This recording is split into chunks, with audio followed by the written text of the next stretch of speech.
Hello, आज एक नया स्टैंडर्ड अपने डिस्कस करने जा रहे हैं इंटर ऑडिट के स्टूडेंट्स के लिए। जैसा कि ऊपर दिख रहा होगा, ऐसे 210 क्विक स्टोरी।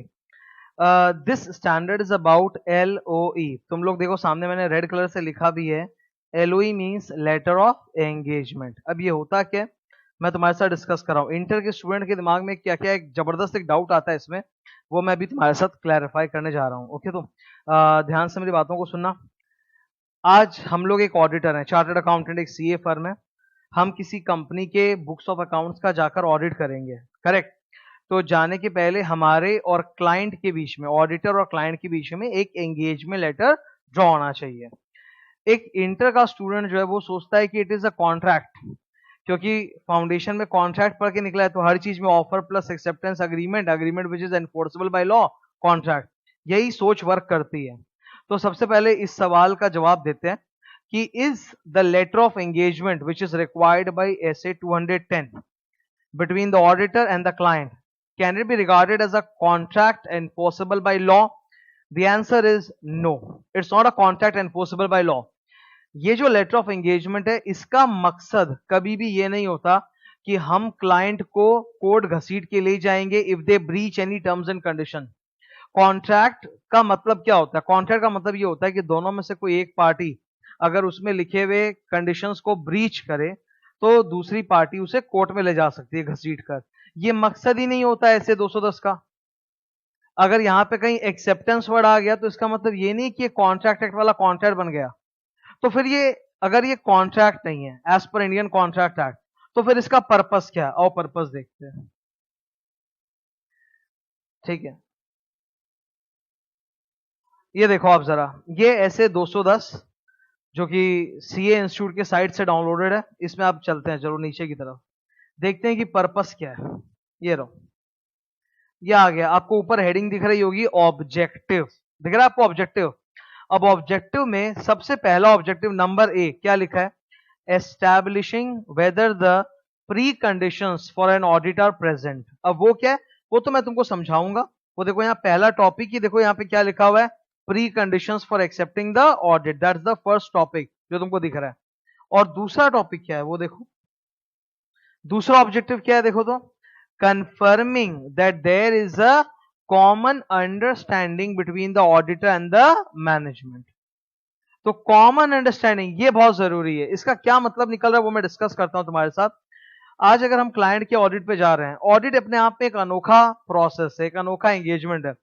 तो it is very much necessary कि हम पहले से क्लाइंट को बता दें कि देखिए हमारा प्रोसेस ये है, हम लोग आपसे इस तरह की कोऑपरेशन चाहते हैं, आपकी क्या क्या जिम्मेदारियां हैं, हमारी क्या क्या जिम्मेदारियां हैं।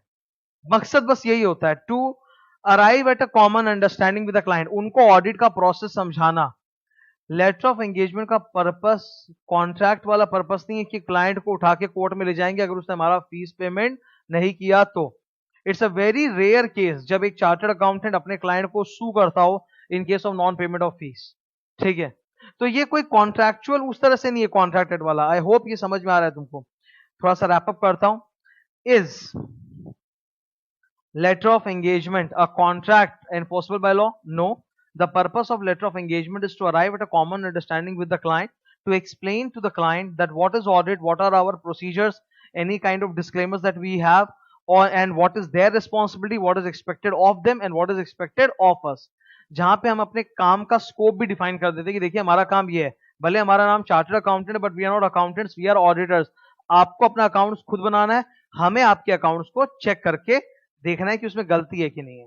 तो ये तो पहला डाउट क्लियर हुआ। अब इसमें आते हैं, इंटर लेवल पे 4 टॉपिक ज्यादा इंपॉर्टेंट है। सबसे पहले वाला तो ये 200 में भी होता है, 210 में भी होता है, दोनों में आता है, ठीक है। What are the preconditions for audit? सबसे पहला FRF, क्लाइंट ने अपना फाइनेंशियल स्टेटमेंट्स प्रॉपर सही अकाउंटिंग स्टैंडर्ड शेड्यूल 3 लगाकर बनाया है, क्योंकि अकाउंट्स बनाना उनका काम है, हमारा काम नहीं है। तो उन्होंने अपना FS सही तरीके से बनाया है। सेकंड, इंटरनल कंट्रोल, क्लाइंट ने अपने कंपनी में सही तरह के इंटरनल कंट्रोल्स लगाए हैं, वो हमारा काम नहीं है इंटरनल कंट्रोल लगाना, वो उनका ही काम है। एंड थर्ड सबसे इंपॉर्टेंट, जिसको मैं कहता हूं कोऑपरेशन, क्लाइंट को हमारे साथ कोऑपरेट करना पड़ेगा। हम जो रॉ डेटा मांगेंगे देना पड़ेगा, जो अकाउंट से रिलेटेड है, जो अकाउंट से रिलेटेड नहीं है, हमको अलाउ करना पड़ेगा कि हम किसी से भी उनके कंपनी में पूछताछ कर सकें, चाहे वो इनसाइडर्स हो चाहे आउटसाइडर्स हो। This is cooperation. तो 3 प्री कंडीशंस है। नंबर 1 एफआरएफ, क्लाइंट ने अपना अकाउंट जो है वो as per accounting standard as per schedule 3 बनाया है। सेकंड, इंटरनल कंट्रोल लगाया है। थर्ड, हमारे साथ कोऑपरेट करने का वादा करता है। ठीक है, नेक्स्ट, ये टॉपिक भी इंटर में बहुत फेमस है। नीचे वाली तुम देख रहे हो, form and content of engagement letter. Inter में वो कभी नहीं बोलते कि आप लेटर ऑफ एंगेजमेंट ड्राफ्ट करके दो, इवन फाइनल में बोलना बंद कर दिया है। फाइनल में पहले क्वेश्चंस आया करते थे 16 मार्क के, 12 मार्क के, कि पूरा लेटर ऑफ एंगेजमेंट ड्राफ्ट करो। अभी वैसा नहीं आता। तो इंटर में बहुत फेमस है कि भाई लेटर ऑफ एंगेजमेंट में क्या क्या होना चाहिए। मैंने चुन चुनकर 8 पॉइंट्स लिखे हैं जो बहुत ही सरल है, एक एक करके। सबसे पहला काम है scope of the audit. Scope of the audit मतलब मैं क्लाइंट को समझाऊंगा कि देखिए ऑडिट के अंदर हम ये करते हैं, हमारा काम क्या है एग्जैक्टली, उन्हें हम समझाते हैं कि हम आपके अकाउंट्स को वेरीफाई करते हैं। साथ ही हम उन्हें कोड ऑफ एथिक्स के बारे में बताते हैं कि हम कोड ऑफ एथिक्स फॉलो करेंगे, आपका डेटा बाहर लीक नहीं करेंगे। सेकेंड, अगर हमें इंटरनल कंट्रोल में कोई प्रॉब्लम नजर आता है, क्लाइंट के इंटरनल कंट्रोल्स वीक है, कमजोर है, तो हम वो उनको बताएंगे। We will give them a letter, that letter is called letter of weakness. Letter of weakness in internal control के ऊपर एक स्टैंडर्ड भी है सिलेबस में, इंटर के सिलेबस से भी हटा दिया गया है, ऐसे 265। ठीक है, नेक्स्ट, तीसरा, इनहेरेंट लिमिटेशन ऑफ ऑडिट। ये हम लोग ऐसे 200 में सीख चुके हैं। हम बताते हैं कि हमारा ऑडिट फुल प्रूफ नहीं है, सारे एमएमएस हम ढूंढ के नहीं बता सकते, there are some limitations of audit. चौथा, रिटन रिप्रेजेंटेशन। ये हम लोग ऐसे 580 में सीखते हैं, लेटर ऑफ रिप्रेजेंटेशन भी बोलते हैं। जब हमारी ऑडिट शुरू होती है तो हम क्लाइंट से लेटर ऑफ एंगेजमेंट साइन कराते हैं, जब हमारी ऑडिट खत्म होती है तो हम क्लाइंट से लेटर ऑफ रिप्रेजेंटेशन साइन कराते हैं। प्री कंडीशंस वो ऊपर अपने देख के आए कि हमारे साथ आप कोऑपरेट करोगे। फीस, हमारी फीस क्या होगी। पीयर रिव्यू, इंटर के स्टूडेंट्स को ये पीयर रिव्यू समझ में नहीं आता, ये फाइनल के सिलेबस में था, इंटर के सिलेबस में नहीं है, तो थोड़ा मैं बता देता हूं। सीए इंस्टीट्यूट के पास ये पावर है कि वो किसी एक चार्टर्ड अकाउंटेंट को बोलकर किसी दूसरे चार्टर्ड अकाउंटेंट फर्म में एक बार चेकिंग करवा सकता है। मतलब सपोज आपकी एक सीए फर्म है, तो कोई दूसरा प्रैक्टिसिंग सीए आएगा और आपकी फर्म में चेक करेगा कि आप लोग सारा क्वालिटी कंट्रोल सिस्टम, स्टैंडर्ड्स सब फॉलो करके अच्छा ऑडिट करते हो कि नहीं। इसको बोलते हैं पीयर रिव्यू। तो हो सकता है कि मान लो तुम्हारी जो सीए फर्म है उसका पीयर रिव्यू हो, तो तुम्हारे क्लाइंट का जो डेटा है वो दूसरे वाले सीए को भी पता चल जाएगा। तो ये बात तुम पहले से बता देते हो अपने क्लाइंट को कि देखिए we are covered by peer review. हो सकता है कि आपका डेटा दूसरे सीए को पता चले, पर आपको डरना नहीं है, बिकॉज जिस तरह हम कॉन्फिडेंशियलिटी रखेंगे वो दूसरा सीए जो इंस्टीट्यूट ऑफ चार्टर अकाउंटेंट ने भेजा है वो भी कॉन्फिडेंशियलिटी रखेगा। 8 नंबर, एक एक्नॉलेजमेंट रिसिट। वो तो इजी बात है। लेटर ऑफ एंगेजमेंट की 2 कॉपीज होती है, एक हमारे पास रहती है और एक क्लाइंट के पास। तो एक कॉपी पे हम उसे साइन करा के ले लेते हैं खुद के लिए, दैट्स कॉल्ड एक्नॉलेजमेंट कॉपी। तो ये एक 6 से 8 मार्क का क्वेश्चन है जो इंटर के स्टूडेंट्स के लिए बहुत अच्छा है। Form and content, okay. Recurring engagement, ये महा इंपॉर्टेंट टॉपिक में आता है। इसको याद करने के देखो मैंने सिंबल्स यूज किए हैं। ट्राइंगल का मतलब होता है change. As you may know कि हम लोग जिस भी क्लाइंट के ऑडिट पे जाते हैं 5 साल के लिए ऑडिट करते हैं, 5 इयर्स के लिए, ओके। तो पहले साल जब हम ऑडिट कर रहे हैं उस क्लाइंट का, तो हमने एंगेजमेंट लेटर बना लिया। अब बाद के 4 सालों में क्या फिर से हमें एंगेजमेंट लेटर बनाना है कि सेम कंटिन्यू चलेगा? तो उसका आंसर है ये सब सिचुएशंस अगर हो जाएं, कितने सिचुएशंस? 8 सिचुएशंस। इन 8 सिचुएशंस में it is advisable that we should make a new engagement letter with the client. ठीक है, क्या क्या? नंबर 1, जब क्लाइंट के साथ कुछ मिसअंडरस्टैंडिंग है तो उसको समझा दो। ठीक है। सेकंड, ऑडिट के टर्म्स एंड कंडीशंस चेंज हो रहे हैं, जैसे फीस चेंज हो रही है, हमारी फीस बढ़ रही है या घट रही है। थर्ड, मैनेजमेंट चेंज हो रही है, ओनरशिप चेंज हो रहा है क्लाइंट का, तो उनको फिर से नए ओनर को, नए मैनेजर को बताना पड़ेगा ना कि हम लोग ऑडिटर्स हैं, हमारे साथ ये टर्म्स एंड कंडीशन हुए थे पिछले वाले मैनेजमेंट के साथ। कंपनी के बिजनेस साइज में अगर चेंज होगा तो ऑब्वियसली हमारे फीस में उसका असर पड़ेगा। जैसे अभी आप लोगों को पता नहीं होगा, इंटर के स्टूडेंट्स को, our CA institute is a member of IFAC, international federation of accountants, और उन्होंने नया निर्देश जारी कर दिया। कोरोना की वजह से बहुत सारी कंपनियों का गोइंग कंसर्न खतरे में आ जाएगा, बिजनेस के साइज श्रिंक होंगे, एम्प्लॉयज को निकाला जाएगा। तो ऑब्वियस सी बात है फीस में भी फर्क पड़ेगा, फीस कम होगी, लेटर ऑफ एंगेजमेंट चेंज होगा। तो वही साइज वाली बात, देश का कानून चेंज हो रहा है, अकाउंटिंग फ्रेमवर्क चेंज हो रहा है, या फिर ऑडिट रिपोर्ट का फॉर्मेट ही चेंज हो रहा है। तो इन सब हालातों में वी ऑलवेज प्रेफर कि क्लाइंट के साथ एक नया एंगेजमेंट लेटर साइन कर लें, पुराने वाले को हटा दें। नेक्स्ट, इस टॉपिक को कहते हैं रेकरिंग एंगेजमेंट। रेकरिंग मतलब बार बार हम ऑडिट कर रहे हैं, तो 5 साल का तो हमारा टेंडर होता ही है। Okay, last topic in the standard, change of the letter of engagement. इसका क्या मतलब है, क्लाइंट ने हमको बोला कि आप एक लेटर ऑफ एंगेजमेंट जो हमारे और आपके बीच में एंटर हुआ था वो उसको आप चेंज करो। तो एक बार तो हमको भी शौक लगेगा, भाई चेंज करने क्यों बोल रहा है, तो हम कारण पूछेंगे कि रीजन बताइए। अगर वो एक सही रीजन बताते हैं, अगर वो एक सही रीजन बताते हैं कि हाँ ये कारण है, जैसे क्लाइंट ने बोला कि आपकी ऑडिट फीस थी 5 लाख रुपए, अब हम नहीं दे पाएंगे, प्लीज फीस को आप कम कर दो, 3 लाख रुपए कर दो। तो ऐसे केस में अगर ऑडिटर को लगता है कि हाँ वो फीस कम कर सकता है तो वो मान जाएगा और वो नया लेटर ऑफ एंगेजमेंट बनाएगा और अपने वर्क पेपर में लिख लेगा कि क्यों उसने अपनी फीस रिड्यूस की है।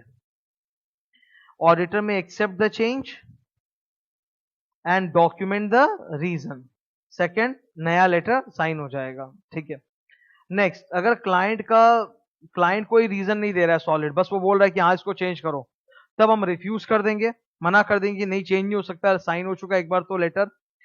अब अगर क्लाइंट बोलता है कि नहीं आप अगर नहीं चेंज करोगे तो आपको कंटिन्यू कर नहीं देंगे, तो फिर हम रिजाइन करेंगे, वी विल रिजाइन। अच्छा, जब जब एक ऑडिटर रिजाइन करता है उसको 2 काम करने पड़ते हैं, he has to communicate it to those charged with governance, जिसका मतलब होता है बोर्ड ऑफ डायरेक्टर्स या फिर ऑडिट कमेटी, और दूसरा शेयर होल्डर्स को कम्युनिकेट करना एंड रेगुलेटरी बॉडीज को कम्युनिकेट करना। देखो शेयर होल्डर्स को हम ईजीएम में कम्युनिकेट करेंगे, कहां कम्युनिकेट करेंगे, ईजीएम में, और रेगुलेटरी बॉडी मतलब हुआ आरओसी। आरओसी को हम कम्युनिकेट कैसे करेंगे, because when we resign we file a form ADT 3, उसमें हम कम्युनिकेट कर देंगे। ठीक है, तो एक बार मैं इस स्टैंडर्ड को थोड़ा सा तुम लोग के साथ ब्रीफ में डिस्कस रिवाइज करा देता हूँ फिर से शॉर्ट में।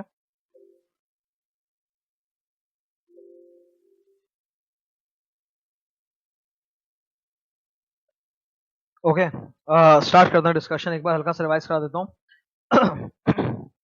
ये रहा लेटर ऑफ एंगेजमेंट, ये कब साइन होता है, शुरुआत में जब हम क्लाइंट का ऑडिट एक्सेप्ट करते हैं उसी वक्त। Is it like a contract, no. Preconditions for audit क्या होता है, प्री कंडीशंस का मतलब होता है कि उन्होंने अपना अकाउंट सही तरह से बनाया है, इंटरनल कंट्रोल सही लगाया है, हमारे साथ कोऑपरेट करेंगे। लेटर ऑफ एंगेजमेंट में क्या क्या आता है, 8 पॉइंट्स दिए हुए हैं, हमारा स्कोप ऑफ ऑडिट है, हमारी स्कोप ऑफ ऑडिट हम क्या काम करते हैं, क्लाइंट की क्या जिम्मेदारी है, हमारी फीस कितनी होगी, पीयर रिव्यू, एक एक्नॉलेजमेंट रिसेट, अगर इंटरनल कंट्रोल में कुछ प्रॉब्लम पता चला तो वो उनको बता दिया जाएगा, code of ethics, confidentiality, all of that. बार बार जब अब एक ही क्लाइंट का ऑडिट कर रहे हो हर साल की साल, तो क्या नया लेटर बनाना जरूरी है, आंसर इज नो।